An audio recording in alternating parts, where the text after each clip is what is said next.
আজকে আপনি যাকেই নিজের বিরুদ্ধে মনে করেন না কেন, মাযহাব মাসলাক নির্বিশেষে, ধর্ম বর্ণ নির্বিশেষে যাকেই মনে করছে না সে আপনার শত্রু, তার বিষয়েও ন্যায় প্রতিষ্ঠা করার কথা বলতে গিয়ে আল্লাহ বলেন, ইয়া আইয়ুহাল্লাযীনা আমানু কুনু কাওয়ামিনা লিল্লাহি শুহাদা বিল কিসত ওয়ালা ইয়াজরিমান্নাকুম শানআনু কওমিন আলা আল্লা তা'দিলু। হে ইমানদারগণ, নির্দিষ্ট কোনো ব্যক্তির প্রতি তোমার অন্তরে যে রাগ আছে, নির্দিষ্ট কোনো গোত্রের প্রতি, ধর্মের প্রতি, বর্ণের প্রতি, দলের প্রতি তোমার অন্তরে যে ক্ষোভ আছে, এই ক্ষোভ যেন তোমাকে এমন কিছু করতে উদ্বুদ্ধ না করে, লা ইয়াজরিমান্নাকুম শানআনু কওমিন আলা আল্লা তা'দিলু, নির্দিষ্ট ব্যক্তি গোত্র জাতির প্রতি তোমার অন্তরে লুকিয়ে রাখা ক্ষোভ যেন তোমাকে এমন কিছু করতে বাধ্য না করে যে তুমি অন্যায় পরায়ণ হয়ে যাও। আল্লাহ তা'দিলু, যে তুমি অন্যায় পরায়ণ হয়ে যাবে, এটা যেন না হয়। ই'দিলু, ন্যায় পরায়ণ হও। হুয়া আকরাবু লিত-তাকওয়া, এটি হচ্ছে তাকওয়া, আল্লাহ ভীরুর সবচেয়ে নিকটস্থ বিষয়। ওয়াত্তাকুল্লাহ, আর আল্লাহ সুবহানাহু ওয়া তাআলাকে ভয় করো। ইন্নাল্লাহা খাবীরুম বিমা তা'মালুন, আল্লাহ সুবহানাহু ওয়া তাআলা সকল কিছুই জানেন যা তোমরা করছো। সম্মানিত উপস্থিতি, এবার রাসূলুল্লাহ সাল্লাল্লাহু আলাইহি ওয়াসাল্লামের কিছু হাদিস দেখি। শুধু কোরআন থেকে দেখলাম, এবার কিছু হাদিস দেখি। আব্দুল্লাহ ইবনে ওমর রাদিয়াল্লাহু তাআলা আনহু থেকে বর্ণিত, তিনি বলেন, রাসূল সাল্লাল্লাহু আলাইহি ওয়াসাল্লাম বলেছেন, ইন্নাল মুকসিতিনা ইনদাল্লাহ আলা মানাবির মিন নূর, যারা কিয়ামতে, যারা দুনিয়ার বুকে নিজ নিজ দায়িত্বে ন্যায়পরায়ণ ছিল। এতক্ষণের আলোচনায় কি বোঝা গেল? ন্যায়পরায়ণ স্বামী যে স্ত্রীর প্রতি ন্যায়পরায়ণ ছিল, ন্যায়পরায়ণ পিতা যে তার সন্তানদের প্রতি ন্যায়পরায়ণ ছিল, ন্যায়পরায়ণ দায়িত্বশীল ওসি, ডিসি, এসপি, মন্ত্রী, প্রধানমন্ত্রী, প্রধান শিক্ষক যে তার নিজ নিজ দায়িত্বে ন্যায়পরায়ণ ছিল, আল্লাহ কিয়ামতের মাঠে তাদেরকে নূরের মেম্বারে বসাবেন এবং আন ইয়ামিনির রহমান আযজা ওয়া জাল, আল্লাহ সুবহানাহু তাআলার ডান পাশে বসাবেন। কারা? আল্লাযীনা ইয়াদিলুনা ফি হুকমিহিম ওয়া আহলিহিম, যারা নিজ নিজ দায়িত্বে, নিজ নিজ কথায়, নিজ নিজ পরিবারে, নিজ নিজ আত্মীয় স্বজনে ন্যায়পরায়ণ ছিল। আবু হুরায়রা রাদিয়াল্লাহু তাআলা আনহু থেকে বর্ণিত, তিনি বলেন, রাসূল সাল্লাল্লাহু আলাইহি ওয়াসাল্লাম বলেছেন, আহলুল জান্নাতি সালাসা। আন ইয়াদ ইবনে হিমার রাদিয়াল্লাহু তাআলা আনহু থেকে বর্ণিত, তিনি বলেন, রাসূল সাল্লাল্লাহু আলাইহি ওয়াসাল্লাম বলেছেন, জান্নাতের অধিবাসী হবে তিন শ্রেণীর মানুষ। খুবই গুরুত্বপূর্ণ হাদিস। জান্নাতের অধিবাসী হবে তিন শ্রেণীর মানুষ। সুলতানুন মুকসিতুন, এমন দায়িত্বশীল যে তার দায়িত্বে ন্যায়পরায়ণ ছিল। ওয়ারাজুলুন রহিমুন রাকিকুল কলব লিযি কুরবা ওয়া মুসলিম, আর ওই ব্যক্তি যার অন্তর নরম ছিল তার আত্মীয় স্বজনের জন্য, তার পাড়া প্রতিবেশীর জন্য। ওয়া আফিফুন মুতাআফফিফুন যু ইয়ালিন, আর যে ব্যক্তি যাবতীয় অপবিত্রতা থেকে নিজেকে পবিত্র রেখেছে। কি কি অপবিত্রতা? লজ্জাস্থানের অপবিত্রতা থেকে নিজেকে পবিত্র রেখেছে, ধন সম্পদের অপবিত্রতা থেকে নিজেকে পবিত্র রেখেছে। এই পয়েন্টের আলোচনা আমরা বক্তব্যের শেষের দিকে করব। তাহলে হাদিসে কি বোঝা গেল? জান্নাতের অধিবাসী হবে তিন শ্রেণীর মানুষ। তার এক নাম্বার হচ্ছে যে ব্যক্তি তার নিজ দায়িত্বে ন্যায়পরায়ণ, তার পরিবারে হোক, সমাজে হোক, তার এলাকায় হোক, তার প্রতিষ্ঠানে হোক, দায়িত্বে ন্যায়পরায়ণ। দুই, যার অন্তর নরম তার পাড়া প্রতিবেশী আত্মীয় স্বজনের জন্য। সম্মানিত উপস্থিতি, রাসূলুল্লাহ সাল্লাল্লাহু আলাইহি ওয়াসাল্লামের এই সমস্ত হাদিস এবং পবিত্র কোরআনের এই সমস্ত আয়াত আমাদের জন্য প্রমাণ করে যে ন্যায়পরায়ণতা ইসলামের অত্যন্ত গুরুত্বপূর্ণ একটি বিষয়। আর রাষ্ট্রে ইসলাম মানে সর্বপ্রথম হচ্ছে ন্যায়পরায়ণতা। রাষ্ট্রে ইসলাম মানে সর্বপ্রথম ন্যায়পরায়ণতা। দলিল, রাসূল সাল্লাল্লাহু আলাইহি ওয়াসাল্লাম বলেছেন, ততদিন পর্যন্ত কিয়ামত হবে না। লা তাকুমুস সাআহ হাত্তা ইয়ানজিলা ঈসা ইবনে মারইয়াম, যতদিন না মারিয়ামের ছেলে ঈসা পৃথিবীতে নেমে না আসছে ততদিন পর্যন্ত কিয়ামত হবে না। আর মারিয়ামের ছেলে ঈসা পৃথিবীতে নেমে আসার পর ইয়াকসিরুস সালিব, ক্রুশকে ভেঙ্গে চূর্ণ বিচূর্ণ করে দিবে। ওয়া ইয়াকতুলুল খিনজির, আর শুকুরকে হত্যা করবে এবং হারাম ঘোষণা করবে। আর সে পৃথিবীতে হাকামান মুকসিতা, ন্যায় বিচার প্রতিষ্ঠা করবে। বলেন আল্লাহু আকবার। এই মারিয়ামের সন্তান ঈসা পৃথিবীতে নেমে এসে ক্রুশ ভেঙে দিবে, খিনজির শুকুরকে হারাম এবং হত্যা ঘোষণা করবে, আর পৃথিবীতে ন্যায় বিচার প্রতিষ্ঠা করবে। তার মানে বোঝা গেল রাষ্ট্রে ইসলাম প্রতিষ্ঠা হওয়া মানে এক নম্বরে কি প্রতিষ্ঠা হওয়া? ন্যায় বিচার প্রতিষ্ঠা হওয়া। ঈসা আলাইহিস সালাতু ওয়াস সালাম যে রাষ্ট্র তৈরি করবেন ওটা ইসলামী রাষ্ট্র, ওটা ইসলামী খেলাফা। আল্লাহর নবী বলেননি যে ঈসা আলাইহিস সালাতু ওয়াস সালাম রাষ্ট্রের দায়িত্ব নিয়ে সকল মানুষকে নামাজ আদায় করতে বাধ্য করবেন। আল্লাহর নবী বলেননি তিনি রাষ্ট্রের দায়িত্ব নিয়ে সকল মা এবং বোনকে পর্দা করতে বাধ্য করবেন। অবশ্যই এগুলো ইসলামের গুরুত্বপূর্ণ বিষয়, ব্যক্তিগত এবং রাষ্ট্রীয় জীবনেরই বিষয়, কিন্তু রাষ্ট্রে ইসলাম মানে এক নম্বরে এগুলো নয়। রাষ্ট্রে ইসলাম মানে এক নম্বরে আপনি ন্যায় বিচার প্রতিষ্ঠা করতে পারছেন কিনা, এটা হলো ইসলামী রাষ্ট্র। ন্যায় বিচার প্রতিষ্ঠা করতে পেরেছেন, আপনি ইসলামী রাষ্ট্র প্রতিষ্ঠা করতে পেরেছেন। ন্যায় বিচার প্রতিষ্ঠা করতে পারেননি, ইসলামী রাষ্ট্র প্রতিষ্ঠা করতে পারেননি। এতটুকু যখন স্পষ্ট, তখন এবার আপনাদের নিকটে প্রশ্ন, আমরা যদি রাষ্ট্রে ইসলাম প্রতিষ্ঠা করতে চাই তাহলে বোঝা গেল, এই লম্বা আলোচনায় স্পষ্টভাবে বোঝা গেল রাষ্ট্রে ইসলাম মানে এক নম্বর ন্যায়পরায়ণতা, ন্যায় বিচার। আমরা যদি রাষ্ট্রে ইসলাম প্রতিষ্ঠা করতে চাই অথচ আমরা আমাদের ব্যক্তিগত জীবনে অন্যায়পরায়ণ, আমাদের সামাজিক জীবনে অন্যায়পরায়ণ, আমাদের প্রতিষ্ঠানে মসজিদ মাদ্রাসায় অন্যায়পরায়ণ, তাহলে কি আমরা ইসলামী রাষ্ট্রের দায়িত্ব পালনের যোগ্য? আমার কথা মনে বুঝতে পারেননি? ইসলামী রাষ্ট্র মানে এক নাম্বার যদি ন্যায়পরায়ণতা, ন্যায় বিচার হয়, আর আমার মধ্যেই যদি ন্যায়পরায়ণতা না থাকে তাহলে আমি ইসলামী রাষ্ট্রের দায়িত্ব পালনের যোগ্য নই। ঈসা আলাইহিস সালাম ন্যায়পরায়ণতা কেমনে প্রতিষ্ঠা করবেন যদি ঈসা আলাইহিস সালামের মধ্যে ন্যায়পরায়ণতা না থাকে? কেমনে প্রতিষ্ঠা করবে? ঈসা আলাইহিস সালামের মধ্যে ন্যায় বিচার, ন্যায়পরায়ণতা থাকতে হবে, তবেই তিনি প্রতিষ্ঠা করতে পারবে রাষ্ট্রে। তো আমরা যদি মুসলমানেরা চাই, বাংলাদেশের মুসলমানেরা, যে রাষ্ট্রে ইসলাম দরকার, অথচ আমি আমার বোনকে আমার বাপের সম্পত্তিতে ভাগ দেইনি, তাহলে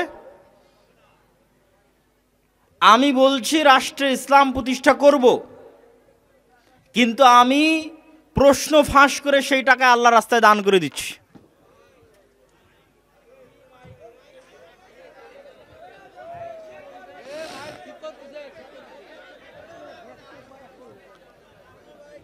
আমরা রাষ্ট্রে ইসলাম প্রতিষ্ঠা করতে চাচ্ছি,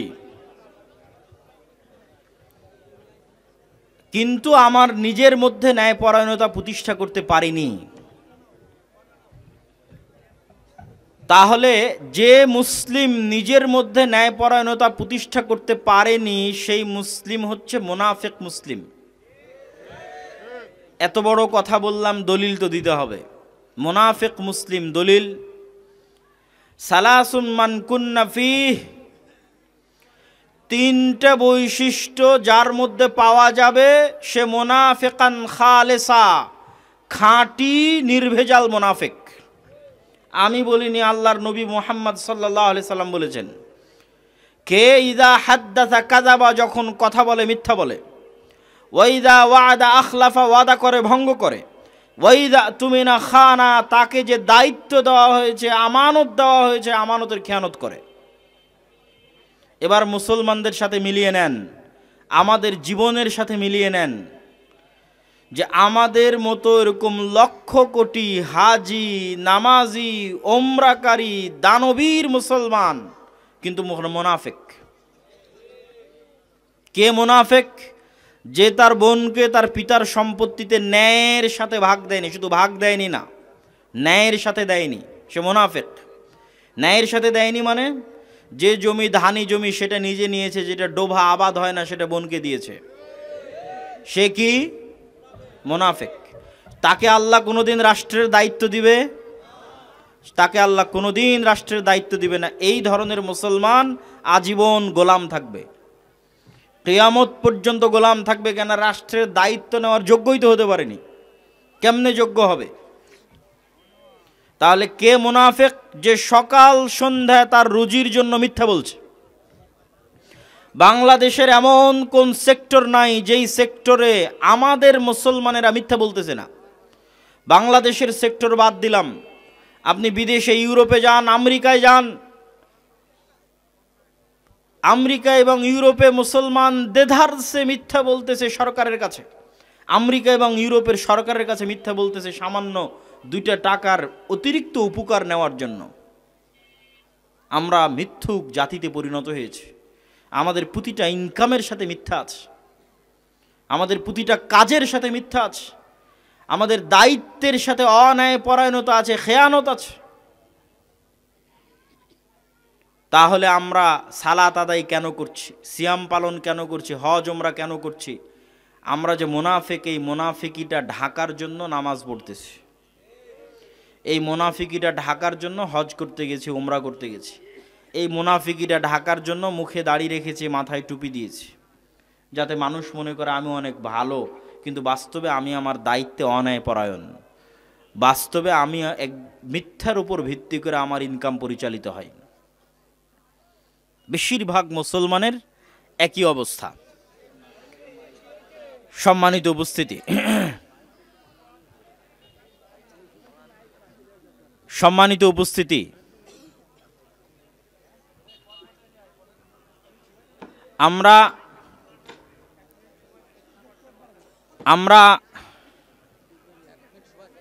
হ্যাঁ 1 মিনিট, আচ্ছা করুক, কাজ করুক। আচ্ছা 1 মিনিট সময় চেয়েছে, 1 মিনিট থামেন, 1 মিনিট সময় দেন, 1 মিনিট সময় দেন। ইসলামিক ভ্যালু, ইসলামী মূল্যবোধ বিভিন্ন ক্ষেত্রে হতে পারে। ইসলামী মূল্যবোধ ব্যক্তিগত জীবনে, ইসলামী মূল্যবোধ পারিবারিক জীবনে, ইসলামী মূল্যবোধ সামাজিক জীবনে, ইসলামী মূল্যবোধ রাষ্ট্রীয় জীবনে, ইসলামী মূল্যবোধ অর্থনৈতিক জীবনে। তবে আমি আজকে শুধু 2টা জীবনে ইসলামের মূল্যবোধ তুলে ধরব। এক, রাষ্ট্রীয় জীবনে ইসলামের মূল্যবোধ, 2, অর্থনৈতিক জীবনে ইসলামের মূল্যবোধ। রাষ্ট্রীয় জীবনে ইসলামী মূল্যবোধ এই জন্য তুলে ধরব যে গত 16 বছর যে ফ্যাসিজম বাংলাদেশে ছিল তা বিদায় নেওয়ার পর মানুষের এখন এটি জানার প্রয়োজন যে রাষ্ট্রে কিভাবে ইসলাম প্রতিষ্ঠা করা সম্ভব। আর এই বিষয়ে জ্ঞানের অভাবের কারণে গত 100 বছরে মুসলমানেরা রাষ্ট্রে ইসলাম প্রতিষ্ঠা করতে পারেনি। নতুন নতুন ভ্রান্ত মতবাদের বেড়াজালে নিজেদের সময় ও শ্রম নষ্ট করেছে। তো সর্বপ্রথম আমি আপনাদের সামনে তুলে ধরব রাষ্ট্রে ইসলামী মূল্যবোধ। কোনো সমস্যা এখানে?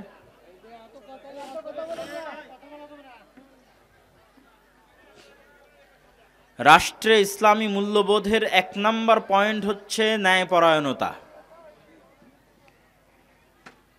ন্যায়পরায়ণতা কি জিনিস তা আমরা জানি না, তা আমরা বুঝি না, মানার চেষ্টা করি না। রাষ্ট্রে ইসলাম মানে আমাদেরকে বোঝানো হয়েছে তোমার চুরি করলে তোমার হাত কেটে নেওয়া হবে, তুমি যদি জেনা করো তাহলে রজম করা হবে। রাষ্ট্রে ইসলাম মানে মানুষ বুঝেছে বাধ্যতামূলক সালাত আদায় করানো হবে, বাধ্যতামূলক পর্দা করানো হবে।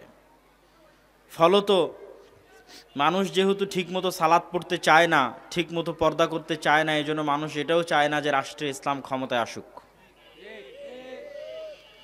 কিন্তু রাষ্ট্রে ইসলামের সবচেয়ে গুরুত্বপূর্ণ যে দিক, এটা যদি মানুষ জানতো, বাংলাদেশের মানুষ, পৃথিবীর মানুষ যদি জানতো যে রাষ্ট্রে ইসলাম মানে কি, তাহলে তারা এখনই জোরপূর্বক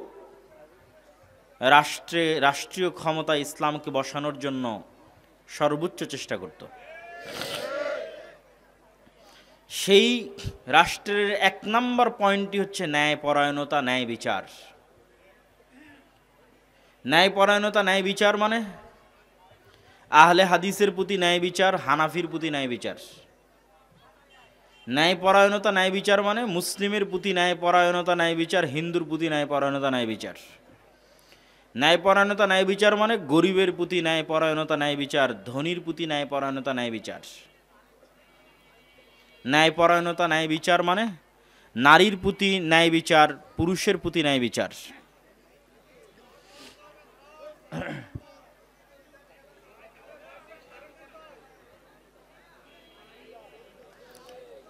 এই ন্যায়পরায়ণতা, ন্যায় বিচার সর্বত্র প্রতিষ্ঠা করা হচ্ছে রাষ্ট্রে ইসলামের সবচেয়ে গুরুত্বপূর্ণ দায়িত্ব। শুধু মানুষ নয়, পশুদের প্রতি ন্যায় বিচার প্রতিষ্ঠা করা রাষ্ট্রে ইসলামের সবচেয়ে গুরুত্বপূর্ণ দায়িত্ব। কিন্তু এই বিষয়টা আমরা জানি না। তো ন্যায়পরায়ণতা, ন্যায় বিচার যে ইসলামের গুরুত্বপূর্ণ একটা অনুষঙ্গ, সেটি আপনাদেরকে আজকে বুঝাবো, যা রাষ্ট্রে ইসলামের মূল্যবোধ। রাসূলুল্লাহ সাল্লাল্লাহু আলাইহি ওয়াসাল্লাম বলেন, সাবআতু ইউদিল্লুহুমুল্লাহ ইয়াওমা লা দিল্লা ইল্লা দিল্লুহ।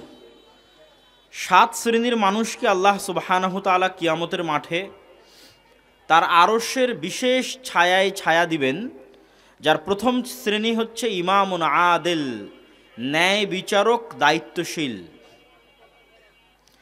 1 নম্বরে আরও যে কোনো ব্যক্তিকে স্থান দেওয়া সম্ভব ছিল। তাহাজ্জুদ গুজার, নফল সিয়াম পালনকারী, যে কোনো অসংখ্য পয়েন্ট ছিল যাদেরকে স্থান দেওয়া সম্ভব ছিল। আল্লাহ এবং আল্লাহর রাসূল সর্বপ্রথম স্থান দিলেন যে দায়িত্ব পালনে ন্যায়পরায়ণ। শুধু ন্যায়পরায়ণ প্রধানমন্ত্রী, ন্যায়পরায়ণ প্রধান উপদেষ্টা না, ন্যায়পরায়ণ প্রিন্সিপাল, ন্যায়পরায়ণ প্রধান শিক্ষক, ন্যায়পরায়ণ চেয়ারম্যান, ন্যায়পরায়ণ এমপি, মন্ত্রী, ন্যায়পরায়ণ AC land, sub registrar, OC, DC, সকল ক্ষেত্রে যে দায়িত্ব পালন করছে, ওই দায়িত্বে যে ন্যায়পরায়ণ, কঠিন কিয়ামতের মাঠে আল্লাহ সুবহানাহু ওয়া তাআলা তাকে বিশেষ ছায়া দিবেন। ন্যায়পরায়ণতার গুরুত্ব বুঝাতে গিয়ে আল্লাহ সুবহানাহু ওয়া তাআলা বলেন, ইন্নাল্লাহা ইয়া'মুরুকুম আন তুআদ্দুল আমানাতি ইলা আহলিহা ওয়া ইযা হাকামতুম বাইনান নাস আন তাহকুমু বিল আদল। হে দুনিয়ার মানুষ, আল্লাহ তোমাদেরকে আদেশ করেছেন যে তোমরা আমানতকে সেই জায়গায় পৌঁছে দাও যেই জায়গায় পৌঁছে দেওয়ার এই আমানত যোগ্য। ওয়াং তাহকুমু বিল আদল, আর মানুষের মধ্যে যখন তোমরা বিচার ফায়সালা করবে, ন্যায় পরায়ণতার সাথে বিচার ফায়সালা করো। আল্লাহ সুবহানাহু ওয়া তাআলার আদেশ, প্রত্যেক যে জিনিস যে জায়গায় রাখার যোগ্য সেটিকে সে জায়গায় রাখো। যাকে যতটুকু সম্মান দেওয়ার যোগ্য তাকে ততটুকু সম্মান দাও, যে যতটুকু পাওয়ার হক তাকে ততটুকু হক দাও। আর মানুষের মধ্যে যখন বিচার ফায়সালা করবে তখন কি করো? তখন ন্যায় বিচার প্রতিষ্ঠা করো। স্ত্রীদের ক্ষেত্রে বলতে গিয়ে আল্লাহ সুবহানাহু ওয়া তাআলা বলেন, ওয়াইন খিফতুম আল্লা তুকসিতু ফিল ইয়াতামা ফানকিহু মা তাবা লাকুম মিনান নিসা মাসনা ওয়া সুলাসা ওয়া রুবা ফাইন খিফতুম আল্লা তা'দিলু ফাওয়াহিদাতান। তোমরা তোমাদের স্ত্রীদের ক্ষেত্রে ন্যায় পরায়ণতা, ন্যায় বিচার প্রতিষ্ঠা করো। যদি মনে হয় যে তুমি তোমাদের স্ত্রীদের মধ্যে ন্যায়পরায়ণতা, ন্যায় বিচার প্রতিষ্ঠা করতে পারবে না, তাহলে একটির বেশি বিবাহ করিও না। কেননা যে একটার তুমি দায়িত্ব পালন করতেছো, সেই একজন স্ত্রীর প্রতি তুমি এখন পর্যন্ত ন্যায় বিচার, ন্যায়পরায়ণতা প্রতিষ্ঠা করতে পারোনি। তাহলে ন্যায়পরায়ণতা, ন্যায় বিচার কত ভয়ঙ্কর, কত গুরুত্বপূর্ণ জিনিস, যে আল্লাহ সুবহানাহু ওয়া তাআলা তাকে টানতে টানতে মানুষের স্ত্রী, মানুষের ঘর পর্যন্ত নিয়ে চলে এসেছেন।